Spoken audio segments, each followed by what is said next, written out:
நீங்கள் பார்த்து கொண்டிருப்பது உங்கள் ஜாஷுவா டிவி. சகல ஜனங்களுக்கும் நற்செய்தி.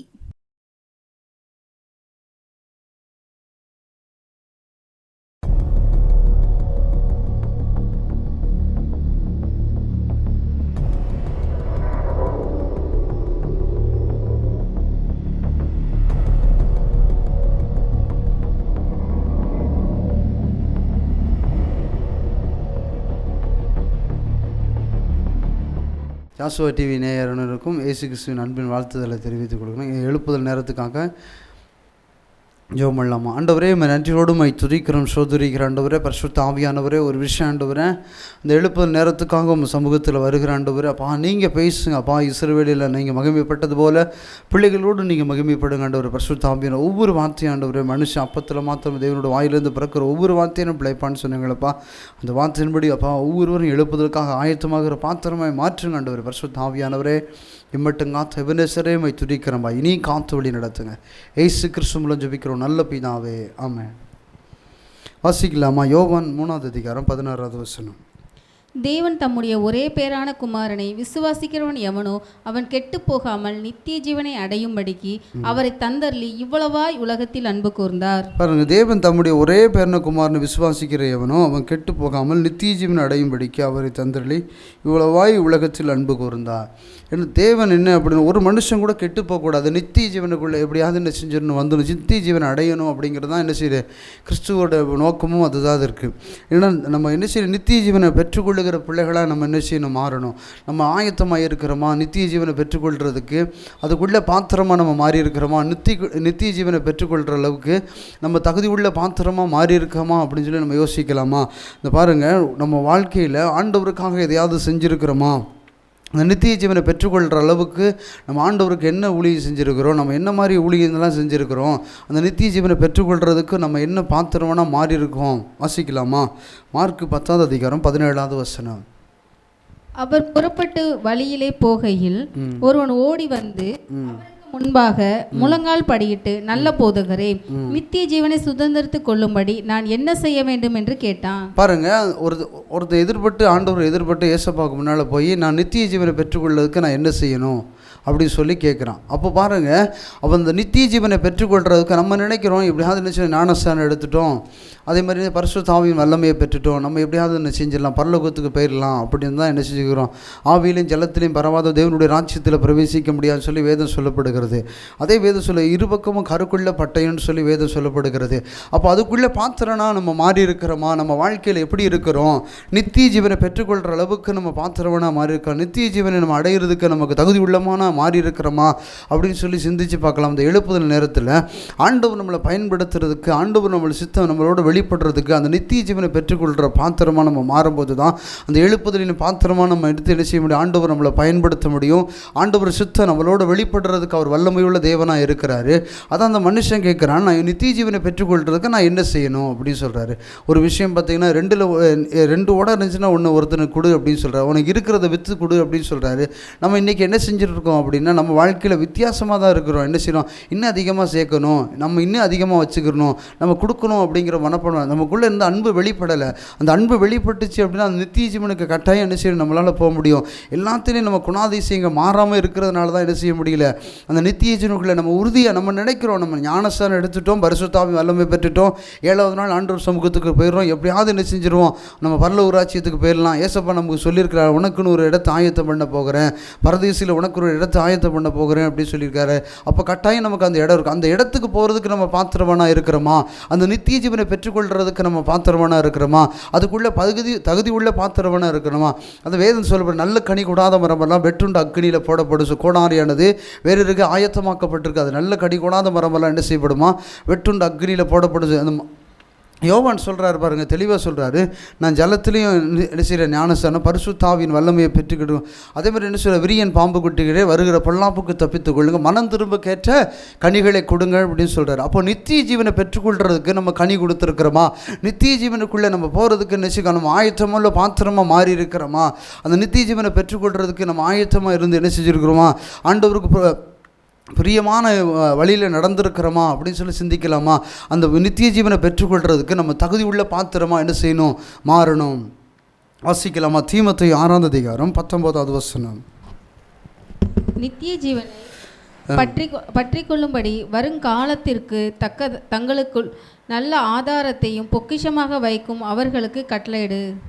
பாருங்கள், நம்ம அந்த ஆதாரத்தை என்ன செய்ய பொக்கிஷமாக கட்டளையிடணுமா, சுவிசேஷமாக என்ன செய்யணுமா? தீமோத்தேயுக்கு எழுதியிருக்கிறார் பவுல். என்ன செய்யறாருன்னா, அந்த என்ன செய்யணும்னா நம்ம என்ன ஆதாரமாக சொல்லு, அந்த நித்திய ஜீவனை பெற்றுக்கொள்றதுக்கு ஆதாரமாக இதெல்லாம் நம்ம செய்யணும்.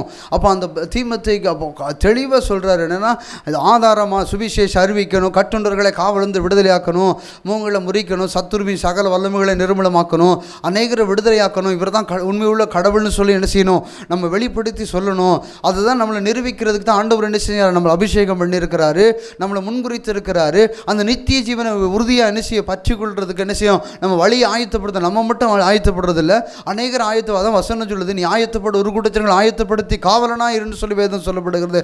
அந்த நித்திய ஜீவனை பெற்றுக்கொள்ளுகிற பாத்திரமாக என்ன செய்யணும், நம்ம மாறணும். அதே மாதிரி நம்ம கூட இருக்கிறவங்களையும் என்ன செய்யணும், அந்த நித்திய ஜீவனை பெற்றுக்கொள்றதுக்கு என்ன செய்யணும், அவங்கள ஆயத்தமுள்ள பாத்திரமாக என்ன செய்யணும், நம்ம உருவாக்கணும். அதுதான் வேதம் தெளிவாக சொல்லப்படுகிறது. என்ன சொல்லப்படுதுன்னா, நீ ஆயத்தப்படு, ஒரு கூட்ட ஜனங்களை ஆயத்தப்படுத்தி என்ன செய்ய காவலனாயிருன்னு சொல்லி வேதம் தெளிவாக சொல்லப்படுகிறது.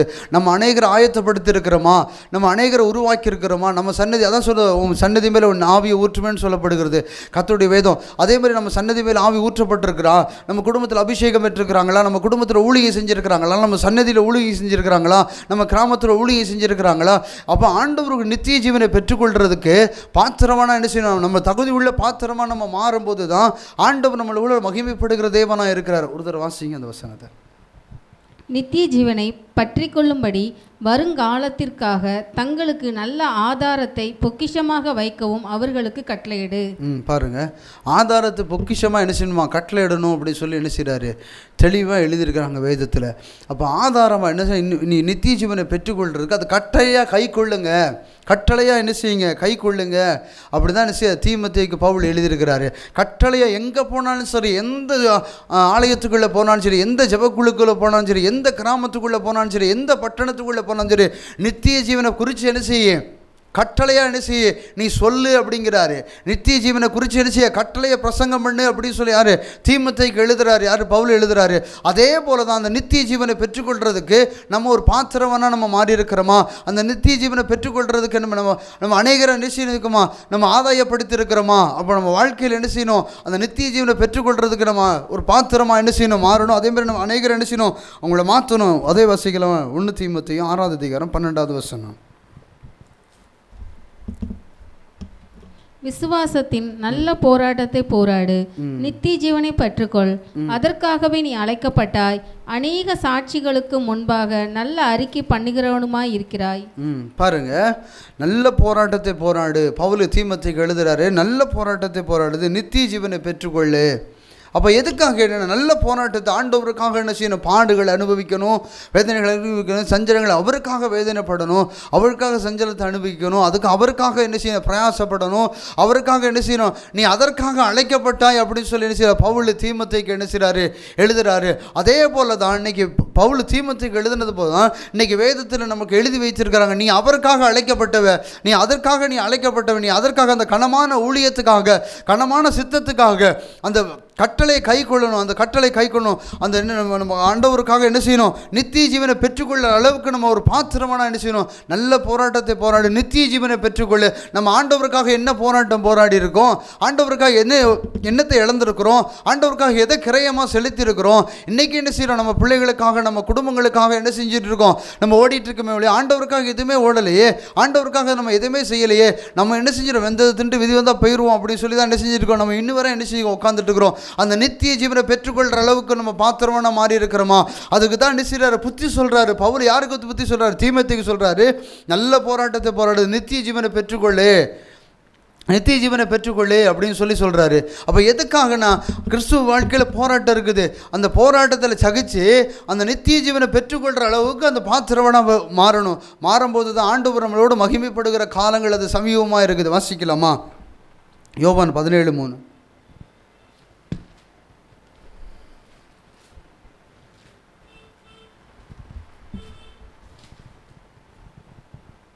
ஒன்றான மெய் தேவனாகிய உம்மையும் நீர் அனுப்பினவராகிய இயேசு கிறிஸ்துவையும் அறிவதே நித்திய ஜீவன். பாருங்க, இயேசு கிறிஸ்துவ நித்திய ஜீவனை இன்னைக்கு என்ன, அவர் மரித்து 3ஆம் நாள் உயிர் சிறந்திருக்கிறாரு, சிலுவையில் அடிக்கப்பட்டு 3ஆம் நாள் உயிர் திறந்துருக்கு. அதுதான் நமக்கு அடையாளம். அதுதான் என்ன செய்ய நித்திய ஜீவனுக்கான வழி. அதான் சொல்கிறார். ஏசப்பட்ட ஒரு மனுஷன் வந்து கேட்குறான், நான் பரலோக ராஜ்யத்துக்கு போகிறதுக்கு நான் என்ன செய்யணும் அப்படின்னு சொல்லி கேட்குறான். நானே வழியும் சத்தியமும் ஜீவனமாக இருக்கிறேன் அப்படி சொல்கிறாரு. அப்போ நானே வழியும் சத்தியம் ஜீவனும், அவர் என்ன செஞ்சாரோ, என்னை பின்பற்றுகிறவன் பிதாவை பின்பற்றுகிறான்னு சொல்லி வேதம் சொல்லப்படுகிறது. அப்போ அவர் என்ன செஞ்சாரோ, பூலோகத்தில் என்ன செய்து முடித்தாரோ அதே போல் நம்ம செய்து முடிச்சிட்டோன்னா ஒவ்வொரு மனுஷனுக்கும் ஒவ்வொரு விதமாக அழைப்பு இருக்கிறோம். ஒவ்வொரு மனுஷன் ஒருத்தனை தீர்க்கதரிசியை அழைச்சிருக்கிறான், ஒவ்வொருத்தனை வேத பண்டிதர்களாக அழைச்சிருக்கிறான், ஒருத்தனை குணமாக்குறதுக்காக அழைச்சிருக்கிறான். அதே சொல்கிறாரு பவுல், 9 வரங்களிலும் குறைவில்லாதவர்களாக இருங்க. அப்போ அதே போல் நம்ம எந்த விசுவாசிக்கிறோமோ அவர் நம்ம கொடுக்கறதுக்கு வல்லமை உள்ள தேவனாக இருக்கிறார். என்னை விசுவாசிக்கிறவன் தான் செய்த கிரியைகளை செய்வான், அதை பார்க்கல பெரிய காரியங்களை செய்வான்னு சொல்லி வேதம் தெளிவாக சொல்லப்படுகிறது. நம்ம வாழ்க்கையில் அவர் சித்தமானதை நம்ம செய்யும் போது ஆண்டவர் எந்த இடத்துல நம்ம எப்படி போய் ஜெபம் பண்ணணுமோ அவர் கற்றுக் கொடுக்குற தேவனாக இருக்கிறார். அதான் சொல்கிறாரு, பரிசுத்த ஆவியானவர் உன் நாவுகளை எடுத்து பயன்படுத்த அவர் சித்தமுள்ள தேவனாக இருக்குன்னு சொல்லி வேதம் சொல்லப்படுகிறது. அதே போல தான் ஆண்டவர் என்னென்ன நம்ம எதற்காக நம்மளை முன்குறித்திருக்கிறாரோ, என்ன திட்டத்துக்காக முன்குறித்திருக்கிறாரோ அந்த நித்திய ஜீவனை பெற்றுக்கொள்றதுக்கு நம்ம பாத்திரவனாக மாறணும். அதான் சொல்கிற, நல்ல கனி கொடாத மரமெல்லாம் வெட்டுண்டு என்ன செய்வான், அக்கினியில் போடப்படும் சொல்லி வேதம் சொல்லப்படுகிறது. நம்ம நல்ல கனி கொடுக்குற மரங்களாக மாறும்போது தான் அந்த நித்திய ஜீவனை பெற்றுக்கொள்ள முடியும். அதே மாதிரி அநேகரை கனி கொடுக்குற மரங்களாக மாற்றணும். அப்போ அதே போல தான் ஆண்டவர் என்ன செய்கிறாரு, நம்மளை அதற்காகத்தான் முன்குறிச்சு. அதான் சொல்கிறாரு, உன் ஜாதிகளுக்கு ஒன்று ஒளியாய் வைத்திருக்கிறேன், உன் ஜாதிகளுக்கு ஒன்று தீர்க்கதரிசியாக வைத்திருக்கிறேன், நீ மலை மேல் இருக்கிற பட்டணம் நீ மறைந்திருக்க ஆகாதுன்னு சொல்கிறாரு. நீ மலை மேலேருந்து வெளிச்சமாக நீ வெளிச்சம் அப்படின்னு சொல்கிறாரு. எதுக்காக அப்படின்னா இருளில் இருக்கிற ஜனங்களை விடுதலை ஆக்குறதுக்கு தான் நினைச்சிக்கிறாரு ஆண்டவர். அவருடைய அபிஷேகத்தையும் அவருடைய வல்லமையும் அவருடைய வரங்களையும் நமக்கு கொடுத்துருக்கிறார். எதுக்காக கொடுத்துருக்கிறாருன்னா அந்த இருளில் இருக்கிற ஜனங்களை, இது உண்மையுள்ள கடவுள் அறியாதபடிக்கு இருக்கிற ஜனங்களை விடுதலையாக்கி நித்திய ஜீவனுக்காக, நித்திய ஜீவனத்துக்குள்ளே வழி நடத்துறதுக்காக ஆண்டவர் என்ன செய்யாரு, உங்களை என்னை முன்குறித்திருக்கிறார். இது 7வது நாள் ஆலயத்துக்குள்ளே போகிறோம்ல, எதுக்காக போகிறோம்? அன்றைக்கி மோசே தான் என்ன செய்யும், பலிபீடத்துக்கு முன்னால் போய் அமர்ந்திருந்தார். இன்றைக்கி நம்ம போய் பலிபீடத்துக்கு முன்னால் அமர்ந்திருக்கிறோம். நீயும் நானும் என்ன செய்யும், முன்குறிக்க போய் தான் இன்றைக்கி என்ன செஞ்சுக்கிறோம், பலிபீடத்துக்கு முன்னால் போய் நிற்கிறோம். இன்றைக்கி ஞாயிற்றுக்கிழமை என்ன செய்கிறோம், போய் பலிபீடத்துக்கு முன்னால் நின்று கையை தூக்கி ஆராதனை பண்ணுறோம். ஆண்டவரே நீங்கள் பேசுங்கன்னு சொல்கிறோம். அந்த பேசுகிற வார்த்தையை நித்திய ஜீவனுக்கான வார்த்தையில் பெற்று நம்ம அநேக கிராமங்களுக்கும் அநேக பட்டணங்களுக்கும் அநேக சுவிசேஷங்களை அறிவிக்கிறதுக்கு தான், அந்த நித்திய ஜீவமான வழிகளை நடத்துறதுக்கு தான் ஆண்டவர் உங்களை என்னையும் ஒரு பாத்திரமாக என்ன செஞ்சுக்கிறாரு, வளைஞ்சிக்கிட்டே இருக்கிறாரு. நம்ம இன்றைக்கி என்ன செய்கிறோம், அபிஷேகத்தை பெற்றுக்கிறோம், வரங்களை பெற்றுக்கிறோம், வல்லமைகளை பெற்றுக்கிறோம். இன்றைக்கி என்ன செஞ்சுருக்கோம், நம்ம சுயநலத்துக்கு தான் என்ன செஞ்சுக்க ஓடிட்டு இருக்க மாதிரி ஆண்டவருக்காக எதையாவது செய்யணும், அந்த நித்திய ஜீவமான வாழ்க்கைக்காக நம்ம என்ன செய்வோம், நம்ம ஆயத்தப்படுவோம் அப்படின்னு சொல்கிற ஒரு எண்ணங்களோ நினைச்சில நமக்குள்ளே ஓடலை. நம்ம என்ன செஞ்சுட்ருக்கோம், நம்ம இப்போவும் என்ன செஞ்சுக்கிறோம், ஒரு நாளைக்கு பயன்படுவோம், கொஞ்சம் நம்ம வேலையை முடிச்சுக்கிறோம், அதுக்கு பிறகு ஊழியத்துக்கு போவோம், கொஞ்ச நாள் பார்த்துக்குறோம், இன்னும் கொஞ்ச நாள் பார்த்துக்குறோம், இன்னும் நாட்கள் செல்லாதுன்னு சொல்லி வேதம் சொல்லப்படுகிறது. என் கால சமீபமாக இருக்குன்னு சொல்லி வேதம் சொல்லப்படுகிறது. இன்னைக்கு காலங்கள் குறுகி போய் இருக்குது. வாசிக்கலாமா? பிலிப்பு 3ஆம் அதிகாரம் 10வது வசனம். இப்படி நான் அவரையும் அவருடைய உயிர்த்தெழுதலின் வல்லமையையும் அவருடைய பாடுகளின் ஐக்கியத்தையும் அறிகிறதற்கும் அவருடைய மரணத்திற்கொப்பான மரணத்திற்குள்ளாகி எப்படியாயினும் நான் மரித்தோரிலிருந்து உயிரோடு எழும்புவதற்கும் தகுதியாய் இருக்கும்படி வாசிங்க 11. அவருக்காக எல்லாவற்றையும் நஷ்டமின்றி விட்டேன், குப்பையுமாக எண்ணுகிறேன். பாருங்க, பவுல் சொல்றாரு, அவர் மரித்தோரிலிருந்து எழுந்ததுனால நான் ஊழியம் செஞ்சிருக்கேன், அவருக்காக பிரயாசப்பட்டு இருக்கேன், லாபமானதை நினைச்சிருக்கேன், நஷ்டம் என்று கதுகுதேன் அப்படின்னு சொல்றாரு. இன்றைக்கி என்ன செய்கிறாங்க அப்படின்னா, இன்றைக்கி யாரையாவது ஊழியத்துக்கு கூப்பிட்டோன்னா இன்றைக்கி வாங்க, இன்றைக்கி போய் ஒரு 2 கிராமம் சந்திக்கலாம், சுவிசேஷம் அறிவிக்க போகலாம் வாங்க அப்படின்னு சொல்லி கூப்பிட்டா, இல்லைங்க இன்றைக்கி ஒரு நாள் தான் வேலை இருக்கும், அப்புறம் வாரம் ஃபுல்லாக சும்மா தான் இருக்கணும், இன்றைக்கி ஒரு நாளைக்கு அந்த வேலையை செஞ்சுட்டு வந்துடுவோம், அன்றைக்கி தான் ஆண்டவர் பேசுவார், இன்றைக்கி போய் இந்த கிராமத்தில் போய் சுவிசேஷம் அறிவியே. அப்போ அன்றைக்கி தான் என்ன செய்யும், அந்த கிராமத்தில் யாராவது ரொம்ப முடியாமல் இருப்பாங்க, அவங்கள ஆண்டவர் என்ன செய்வார், நம்ம நிறைய இலக்கில் நம்மளை சோதிப்பார். அப்போ கேட்பார், நீங்கள் இப்போ போங்க கிராமத்துக்குள்ளே போங்க, அன்றைக்கி தான் என்ன செய்கிறோம், அப்போ நமக்கு லாபமானதை தான் நம்ம தேடுகிறோம், நமக்கு லாபமானதை தான் என்ன செய்கிறோம், நம்ம சிந்திக்கிறோம், நமக்கு தேவையானதை மட்டும்தான் சிந்திக்கிறோம். ஆண்டவருக்கு என்ன தேவை அப்படிங்கிறது என்ன செய்யற, அந்த நித்திய ஜீவனுக்கு என்ன தேவை, அந்த நித்திய ஜீவனத்துக்குள்ளே போகிறதுக்கு நம்ம என்ன செய்யணும், அதுக்குள்ளே என்ன தேவை இருக்குது அப்படிங்கிறத என்ன செய்யலை, நம்ம சிந்திக்கலை. அந்த நித்திய ஜீவனை பெற்றுக்கொள்ளுகிற பிள்ளைகளாக என்ன செய்யணும், நம்ம மாறணும். நித்திய ஜீவனை பெற்றுக்கொள்றதுக்கு நம்ம பாத்திரமான இருக்கிறோமா, நித்திய ஜீவனை பெற்றுக்கொள்றதுக்கு நம்ம என்ன செய்ய தகுதி உள்ள பாத்திரமாக இருக்கிறோமா, இல்லை நித்திய ஜீவனுக்குள்ளே நம்ம வழி நடத்திருக்கிறோமா, அந்த நித்திய ஜீவனுக்குள்ளே போகிறதுக்கு நம்ம வழி நடத்திருக்கிறோமா, நம்ம வாழ்க்கை எப்படி எதை நோக்கி போய்கிட்டு இருக்குன்னு பாருங்கள். கடைசி கால எழுப்புதலுக்காக ஆண்டவர் நம்மளை ஆயத்தப்படுத்திக்கிட்டே இருக்கிறார். இந்த எழுப்புதல் நேரத்தில் ஆண்டவர் நம்மளை முன்குறித்ததுக்கு ஒரு நோக்கம் உண்டு. அதே மாதிரி ஆண்டவர் எனக்கு தெரியாது, இந்த ஊழியம் எனக்கு தெரியாது, நீங்கள் என்னை அழைச்சிருக்கிறது தெரியாது, என்னை முன்குறித்திருக்கிறது தெரியாது, எனக்கு மேலே இவ்வளோ பெரிய திட்டம் வச்சுருக்கீங்க தெரியாது அப்படின்னு யாருமே சொல்ல முடியாது. எப்படி ஆண்டவர் உங்களுக்கு சுவிசேஷம் அறிவிக்கணுமோ, எப்படி உங்களை அழைப்பு தரிசனத்தை வெளிப்படுத்தணுமோ, எப்படியாவது என்ன செஞ்சிடணும், எப்படியாவது உங்கள் வார்த்தையில் ஆண்டவர் வார்த்தையை கொண்டு போய் உங்கள்கிட்ட கொண்டு போய் என்ன செஞ்சிடணும், காமிச்சிடணும் தான் ஆண்டவர் என்ன செஞ்சுக்கிட்டு இருக்காரு. ஒவ்வொரு சேனல் மூலியமோ, ஒவ்வொரு ஊழியக்கார மூலியமோ, ஒவ்வொரு தீர்க்கதரிசி மூலியமோ ஆண்டவர் நம்மளோடு இடைப்பட்டுக்கிட்டே இருக்கிறாரு.